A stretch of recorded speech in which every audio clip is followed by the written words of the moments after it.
আসসালামু আলাইকুম, welcome to my YouTube channel. মুরগির মাংসের ভিডিও নিয়ে চলে আসলাম। আমি গরম মশলা এবং পেঁয়াজটা বাদামি করে ভেজে তারপর আদা বাটা রসুন বাটা দিয়ে আরেকটু পেঁয়াজ বাটা দিয়ে দিচ্ছি।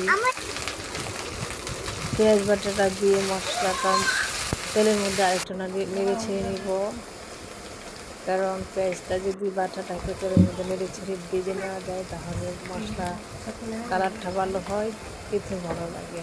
তারপর আমি হলুদ 1 চামচ দিলাম, মরিচের গুঁড়া 2 চামচ, ধনিয়া গুঁড়া 1 চামচ, 1 চামচ জিরা গুঁড়া দিয়েছি। দিয়ে ভালো করে মশলাটা কষিয়ে নিব। পর্যাপ্ত পরিমাণ লবণ দিলাম।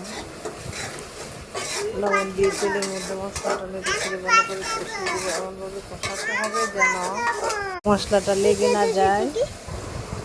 আমি হালকা একটু পানি অ্যাড করে নিয়েছি, মশলাটা যেন পুড়ে না যায়। পানিটা অ্যাড করে মশলাটা আবার কষিয়ে নেব।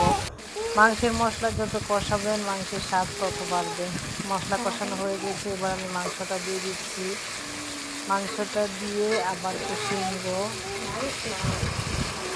মুরগির মাংস শুধু না, যে কোনো মাংস যত কষাবেন তত মজা টেস্ট হয়। এখানে আমি প্রায় 1 কেজির মতো মাংস নিয়েছি। এবার মাংসটা ভালো করে নেড়ে ছেড়ে আমি কষিয়ে নিব।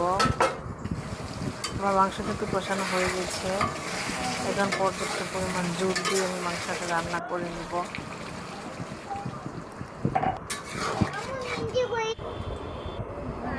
এবার জাল করে নিব। জাল করে নিলে আমার মাংসটা কিন্তু হয়ে গেছে। দেখেন কি সুন্দর